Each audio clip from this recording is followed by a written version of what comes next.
অশান্ত বাংলাদেশ সংরক্ষণ বিরোধী আন্দোলনে হিংসা, পুলিশের সঙ্গে সংঘর্ষের জেরে নিহত অন্তত 6 জন। যেটা বললাম, অন্তত 20 জনের বেশি, এটা অফিসিয়াল ফিগার, যেটা আনন্দবাজার অনলাইন যেটা করেছে।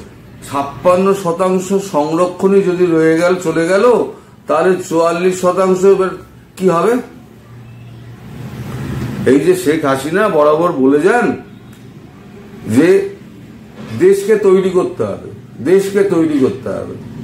দেশকে তৈরি আপনি কি করে করবেন? আপনি তক্তে বসে থাকার চেষ্টা করুন না কেন, এই সমস্ত কাণ্ড কারখানা করলে আপনি পারবেন না। আসলে গল্পটা কিন্তু একটু অন্য আছে দর্শক। আমি আপনাদের বলছি, এই রাজনীতিটা কিন্তু অন্য রাজনীতি। আমি খবরটা শেষ করে তারপর আসল রাজনীতির কথাটা বলবো, যেটা মানে বাংলাদেশের মিডিয়াও বলছে না, কারণ তারাও তো ভয় থাকে। এই সংরক্ষণের নামে আওয়ামী লীগ তার নেতা কর্মী, ছাত্র নেতা যত আছে তাদেরকে সরকারি চাকরিতে ঠুসে ঠুসে ঠুসে ঠুসে ভরে দেওয়া। আর যারা আওয়ামী লীগ করে না, যারা বিএনপি করে, যারা কোনো রাজনীতিই করে না, তারা সরকারি চাকরি পাবে না।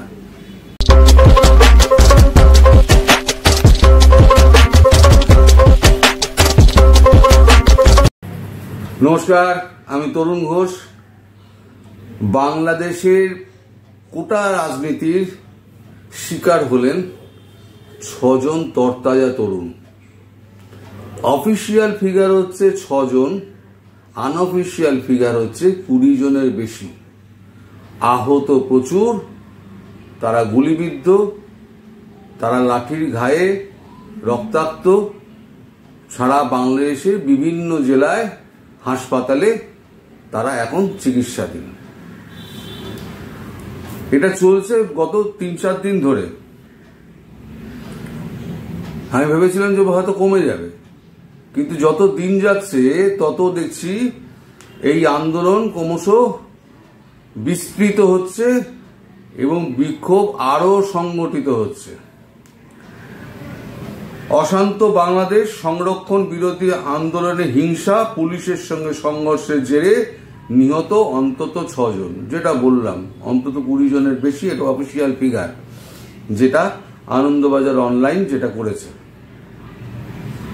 সংরক্ষণ আন্দোলনটা কি? সরকারি চাকরিতে নিয়োগের ক্ষেত্রে সংরক্ষণ ব্যবস্থা বাতিলের দাবিতে ছাত্র যুব আন্দোলন ঘিরে উত্তাল বাংলাদেশ।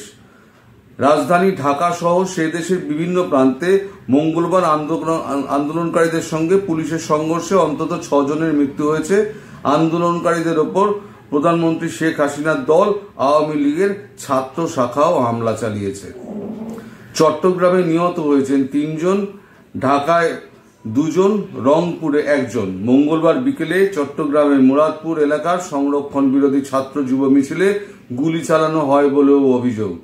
সেখানে নিহত হয়েছেন বিরোধী দল বিএনপি ছাত্র সংগঠনের জাতীয়তাবাদী ছাত্র দলের চট্টগ্রাম শাখার সম্পাদক মোহাম্মদ ওয়াসিম। এই মোহাম্মদ ওয়াসিম কিন্তু খুব পরিচিত একটা নাম। প্রসঙ্গত 1918তেও সংরক্ষণ বিরোধী আন্দোলনে বাংলাদেশ উত্তাল হয়েছিল। বাংলাদেশে সরকারি চাকরিতে নিয়োগের ক্ষেত্রে মোট 56% সংরক্ষিত এবং 44% সাধারণের জন্য নির্ধারিত ছিল। এই 56%-এর মধ্যে স্বীকৃতিপ্রাপ্ত মুক্তিযোদ্ধাদের স্বজনদের জন্য 30%, নারীদের জন্য 10%, বিভিন্ন জেলার জন্য 10%, জনজাতিদের 5%, প্রতিবন্ধীদের জন্য 1% সংরক্ষিত পদ ছিল।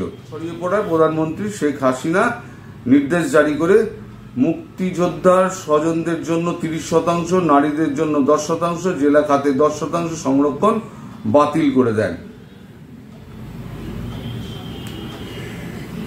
ব্যাপারটা হচ্ছে 56% সংরক্ষণই যদি চলে গেল, তাহলে 44% এবার কি হবে?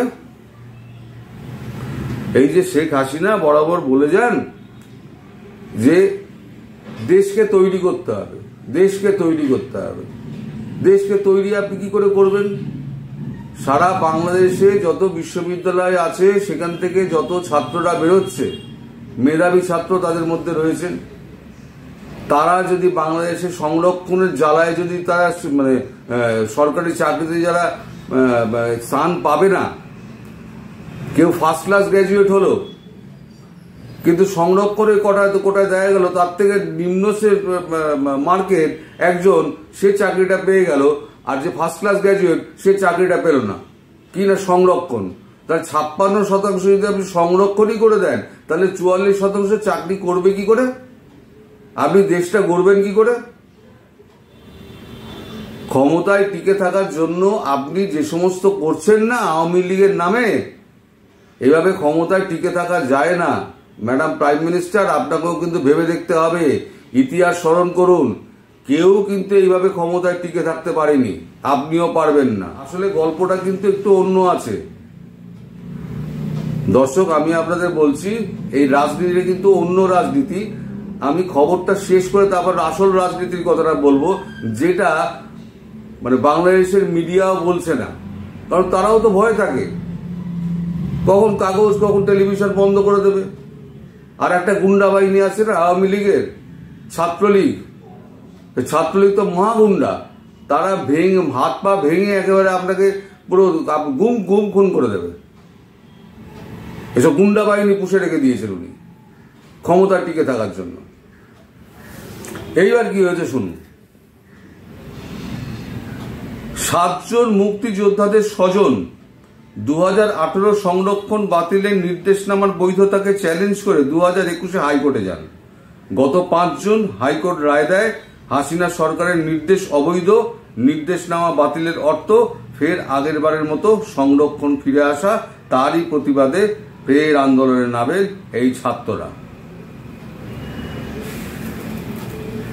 আমাদের দেশে ভারতবর্ষে যদি এরকম কোনো বিল আনা হতো না 56% কি 50% সংরক্ষণ, তাহলে কোর্ট, আমি কোর্টের প্রতি, আদালতের প্রতি, বাংলাদেশের আদালতের প্রতি আমি যথেষ্ট সম্মান এবং আস্থা রাখিয়ে বলছি, আমাদের এখানকার আদালত এক কলমের খোঁচায় বার করে দিতেন, বাতিল করে দিতেন।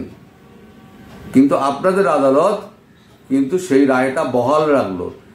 এই 7ই জুন রায়টা বহাল রাখার পরই কিন্তু এই আন্দোলনটা আস্তে আস্তে দানা বাঁধতে শুরু করলো, যেটা আজকে বিস্ফোরণের জায়গায় চলে এসছে। এখন কোথায়, মানে শুধু বাংলাদেশ, ঢাকা নয়, ঢাকা, চট্টগ্রাম, বগুড়া, গাজীপুর, রংপুর এবং রাজশাহীতে বিজিবি মোতায়েন করা হয়েছে।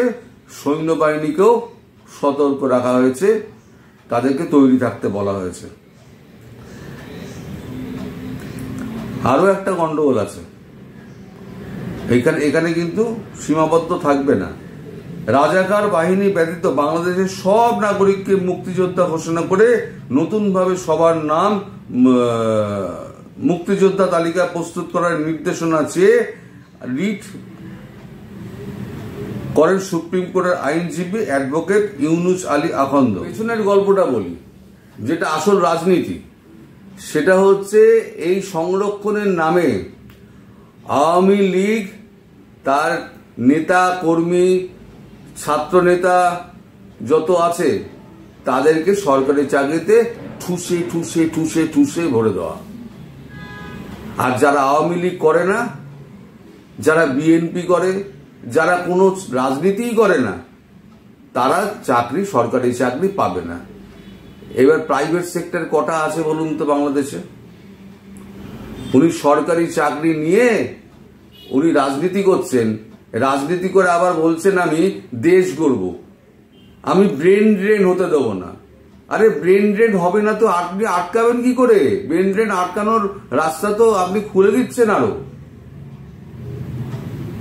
আপনাকে পূর্ণ সম্মান জানিয়ে আমি বলছি ম্যাডাম প্রাইম মিনিস্টার, আপনি কিন্তু আর একবার ভেবে দেখুন আপনি কি করছেন। আর আপনাদের আদালত যে এই রায়টাকে একে মানে সিদ্ধান্তটাকে বহাল রাখছে, সেটাও কিন্তু আমাদের কাছে ভীষণ আশ্চর্য। আপনি কথায় কথায় ভারতের উপমা দেখান, তা ভারতে একটা এরকম উপমা দেখান না। দেশ গড়তে গেলে ম্যাডাম প্রাইম মিনিস্টার আপনাকে কিন্তু নিরপেক্ষ হতে হবে।